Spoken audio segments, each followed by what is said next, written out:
Hello and welcome to day 31 of 8 weeks with Julie Kate. This is what being in bed at 5 p.m. looks like. I know, be jealous, because I think many people will probably still just be knocking off work or still at work. But I finished uni, what was it, about 1 p.m. today, and then I had a couple of, like a doctor's appointment and a physio appointment, and then had to run some errands and things like that. So I got home probably about an hour ago, had a little rest, did some tasks, and then took some like Asproclear for my nose and things like that. So tried to fight on, failed in bed. So I'm actually going to have a nap. I had a really horrible sleep last night. I don't know what it was. I was awake till 12:30, 1 a.m. We were getting up at 6. So that 5 hours I had, it was quite hideous. I don't know. It sort of felt like a nightmare, and I was really overheated. I think I was actually having nightmares, but I don't remember any of them. So it was that weird thing where you're half asleep, but you are asleep, but you don't feel like you're asleep at all, and you toss and turn. I was coughing a lot and stuff, so I think I disrupted my husband quite a lot. Now he's coming down with a bit of a sickness, so good job me.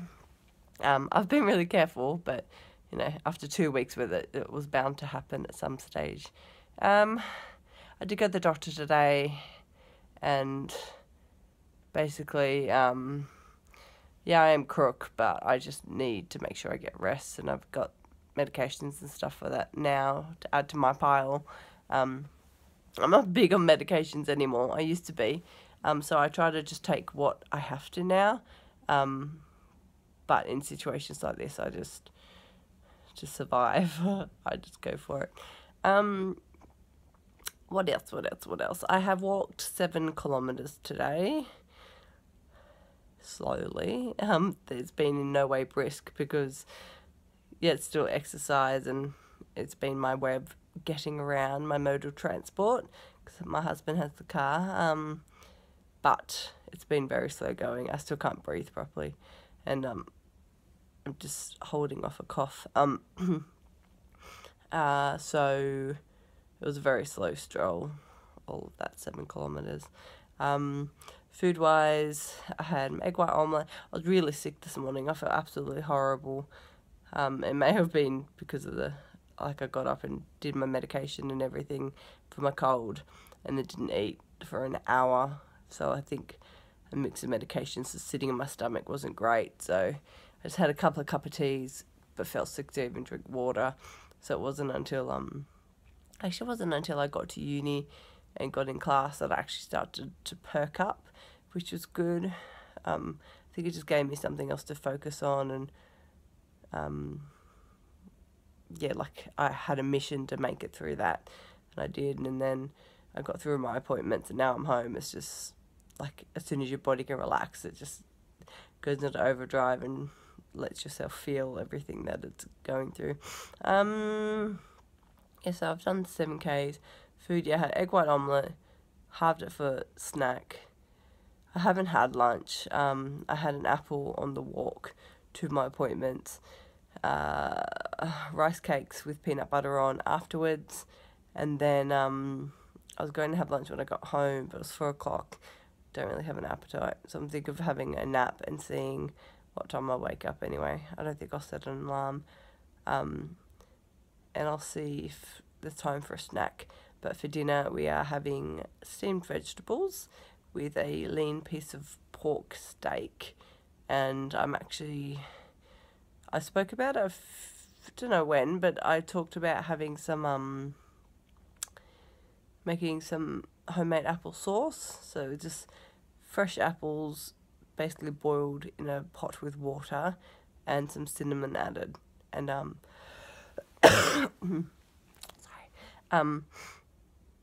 and putting that on top. So it won't be much, and it will be sugar, but it's like how I spoke about before. If you try to swap anything, when you feel like cheating, if you try to swap it with something like that, which is still wholesome, good food, then it's not really cheating. So that's better than ordering Indian. And we are going out for dinner on Saturday because we're going to have a date night. We go to the movies and stuff. So I'm going to try to save myself for then. So yeah, that's dinner for tonight. We'll get it. I'll start that in a couple of hours. It's easy to make. It'll take a few minutes, really.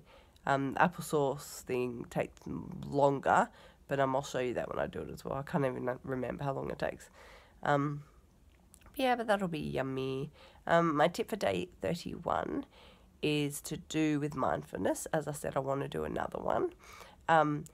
But it's to do with giving yourself stress and anxiety, basically. So I'm not talking about them as disorders as such, but I'm talking about maybe like stressing over an exam or stressing over failing or not being able to get something done or meet a deadline.